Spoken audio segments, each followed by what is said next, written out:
amma Alhaji Tijjani wai da me ka dogara ne, me ka taka ne, gaya mana kake ganin duk shaharar rarara kake ganin cewa za ka yi wani abu da zai shafa nasa? Gaskiya da riƙon amana da kuma halin da ƙasar take ciki. Kana da yaƙinin a wannan karo ma waƙa irin taka za ta iya tasiri ga wata jam'iyya ko wani ɗan takara ya ci zaɓe? Assalamu alaikum. Wannan tambaya taka abin da zan gaya maka insha Allahu akwai kyakkyawan yaƙini akan wannan tambaya taka. Ai waƙa ta riga ta gabata ta falle ɗaya. Haka. Wanda ta ɗanta da hazo to ka jira lokacin kamfen. Daga yadda wannan waƙar za ta yi da wasu wanda za su biyo baya. Amma misali watakila iya cewa waccan kayi ta ne sannan ma kuna cikin wata jam'iyya daban kuma yanzu kun ƙara canza jam'iyya. Haka abin yake. Kamar yadda aka yi wancan da kyakkyawan zuciya Allah ya shiga lamarin. Wannan ma akwai waƙoƙi da muka yi da kyakkyawan zuciya kuma muna fatan Allah zai shiga lamarin ya ba mu nasara a kai. Amma abin duba shi ne ra'ayin riƙau na 'yan Najeriya. Ta yaya a wannan karon watakila in waƙar ta yi tasiri a baya amma ta yaya kake ganin a wannan karo za ta iya yin tasiri? To ai ba a kai na waƙa ta fara tasiri ba. Tun baya wasu mawaƙa sun yi waƙoƙi sun yi tasiri har gobe yanayi yana juyawa kuma abubuwa suna ƙara gudana. Ita waƙa ta Hausa a arewacin Najeriya idan ka cire ta to ka cire wani kaso mai girma a cikin harkar siyasa da kamfen. Tana da tasiri sosai ba wai iya ni kaɗai ba. In ka ɗauka gabaki ɗaya waƙa tana tasiri. Lura da halin da ake ciki watakila 'yan siyasa sun yi wa 'yan Najeriya laifuka da yawa. Kenan waƙar za ta iya wanke zukatansu, wanke waɗannan laifuka? To ai ka san mu muna ɓangaren da mutane suka fi so ba ɓangaren da mutane ba sa so ba. Maganganu tun da ka yi wannan maganar bari mu sako da maganar. Amma kai ma ka bi gwamnati ai. Ta ina na bi gwamnati? Ka yi gwamnati ai. Na yi gwamnati amma yanzu ai magana ta ake ta yanzu. Ba wai na yi gwamnati ba, mu ne ma gwamnati, mu muka fa gwamnati. Kamar ni kaɗai ma zan iya gaya ma da gudunmawata a cikin wannan gwamnatin kuma na yi advisor a ciki, na yi SSA. Haka. Amma yanzu ba na tare da shi, yanzu ɗan takara ne a cikin jam'iyyar NDC, ni kaina na majalisar jiha.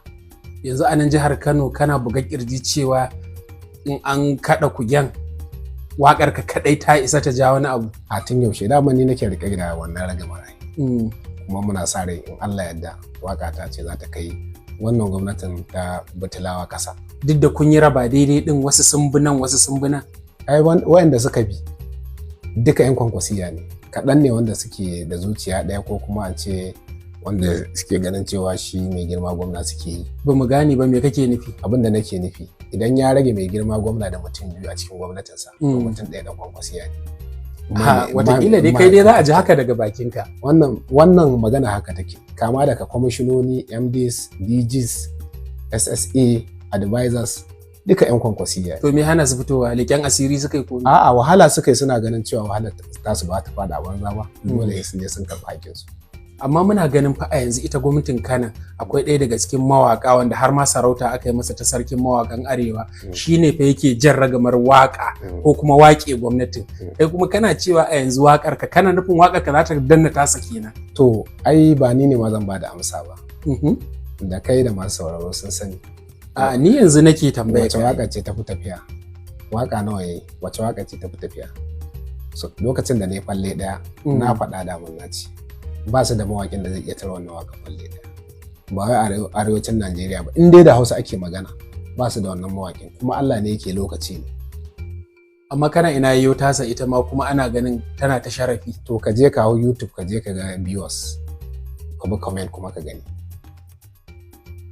Yaushe ya saki tasa, wata nawa da sakin tasa, ni kuma kwana, dole za ka ga tazara cewa ya riga saki, ko kuma in na riga saki dai ka auna ka ga cewa viewers din da comment ana ake ganewa me mutane suka fi so. Yanzu kai da rara sanda kuke kenan, kana bin sa ne iya takunsa kake gani sai ka daga ya tashi sai ka mika? San ba haka bane. To idan rara ya ga ya waka zai saki waƙarsa, idan ne waka zan saki waka ta, duk ba wani abin sana'a ce, duk ni mawallafi ne, shi mawallafi ne. Amma Alhaji Tijjani wai da me ka dogara ne, me ka taka ne, gaya mana kake ganin duk shaharar rarara kake ganin cewa za ka yi wani abu da zai shafa nasa? Gaskiya da riƙon amana da kuma halin da ƙasar take ciki. Me ya haɗa wannan da waka? To me 'yan Najeriya ba su ake mulka ba? me ce gwamnati? Al'umma ko? To idan ba al'umma akwai gwamnati, to me al'umma suka fi so? Wanne al'umma ina suka fi raja'a a yanzu halin da ake ciki? To kawai wannan shine.